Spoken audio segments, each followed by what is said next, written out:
శ్రీ కల్వకుంట్ల తారక రామారావు గారు. అధ్యక్ష, ముందుగా శాసనసభ అధిపతిగా ఎన్నికైన మీకు హృదయపూర్వకంగా మా పార్టీ పక్షాన, మా అందరి పక్షాన కూడా హృదయపూర్వకంగా మీకు అభినందనలు తెలియజేస్తూ, మా పార్టీ అధ్యక్షులు పెద్దలు శ్రీ కేసీఆర్ గారు వారు దురదృష్టవశాత్తు వారికి కొంత గాయమయ్యి హాస్పిటల్లో ఉన్నప్పటికీ ఎప్పుడైతే ఈ ప్రతిపాదన శ్రీధర్ బాబు గారి ద్వారా మరి వారికి వచ్చిందో వెంటనే ఒక క్షణం కూడా సంకోచించకుండా, రెండో ఆలోచన లేకుండా తప్పకుండా సహకరించవలసిందే అని చెప్పి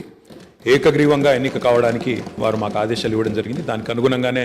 నిన్న మీ నామినేషన్లో కూడా మేమందరం కూడా పాల్గొనడం జరిగింది. అధ్యక్ష, మీతో వ్యక్తిగతమైన అనుబంధం కూడా నాకు చాలా ఉంది. మీరు 2009 శాసనసభకు ఎన్నికైన నాడు నేను కూడా మీతో పాటు సహచర శాసనసభ్యుడిగా ఉన్నాను. ఆనాడు తెలంగాణ ఉద్యమంలో కూడా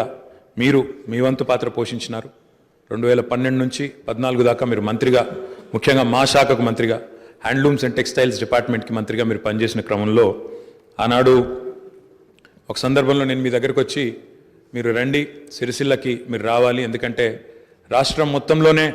టెక్స్టైల్ అంటే సిరిసిల్ల కాబట్టి మీరు తప్పకుండా రావాలి అంటే మీరు కొంత సంకోచం వ్యక్తం చేసినారు మొదలు. మరి ఇప్పుడు ఉద్యమం ఉధృతంగా ఉంది, నేను మంత్రిగా ఉన్నాను, ఈ సమయంలో వస్తే ఏమైనా ఇబ్బంది ఉంటుందా అంటే లేదు, మనం కలిసే పోదామని చెప్పి ఆ రోజు మీరు రావడమే కాకుండా ఆనాడు మరి బ్రహ్మాండంగా మీరు వచ్చి అక్కడ కార్మికుల సమస్యలు విని తర్వాత చాలా సమస్యల పరిష్కారానికి మీ స్థాయిలో మీరు కృషి చేసినందుకు కూడా మీకు మనస్ఫూర్తిగా ఈరోజు మళ్ళొకసారి అభినందనలు, ధన్యవాదాలు కూడా తెలియజేస్తూ, మరి ఒక ఉన్నతమైన సాంప్రదాయానికి ఈరోజు మరి తెరదీస్తూ ఇతర పెద్దలు గౌరవనీయులు తెలంగాణ రాష్ట్రం ఏర్పడ్డ తర్వాత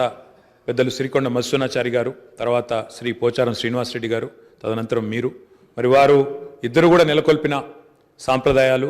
కాపాడిన విలువలు, వాటన్నిటిని మీరు కూడా పరిరక్షిస్తారని మనస్ఫూర్తిగా ఆకాంక్షిస్తూ, మీ ఉన్నతికి మనస్ఫూర్తిగా అభినందనలు తెలియజేస్తూ, మరి ఇప్పుడే పెద్దలు ముఖ్యమంత్రి గారు, ఉప ముఖ్యమంత్రి గారు, మంత్రివర్యులు కూడా చెప్పినట్టు మరి ఈ సభ అందరి సభ, ఈ సభలో ఉండే ప్రతి సభ్యుడి యొక్క గౌరవాన్ని, ప్రతి సభ్యుడి యొక్క హక్కులను, ముఖ్యంగా ప్రజల తరపున మాట్లాడే ప్రతి నాయకుడి యొక్క, ప్రతి గౌరవ సభ్యుడి యొక్క మరి గొంతును వినిపించే విధంగా ఆ బాధ్యత మీరు తప్పకుండా సమర్థవంతంగా నిర్వహిస్తారని మనస్ఫూర్తిగా ఆశిస్తూ, మరి ఒక సామాన్య ఎంపీటీసీ పదవి నుంచి ఈరోజు శాసనసభ స్పీకర్గా ఎదిగిన మీ జీవితం ఏదైతే ఉందో, రాజకీయ ప్రస్థానం ఏదైతే ఉందో, ఇది చాలామందికి తప్పకుండా స్ఫూర్తిదాయకంగా ఉంటుందని చెప్పి మనసారా ఆకాంక్షిస్తూ, మీ బాధ్యతలో మీరు 100% విజయవంతం సాధించాలని మా పార్టీ తరఫున కూడా కోరుకుంటూ మళ్ళొకసారి మీకు అభినందనలు అధ్యక్ష. Thank you.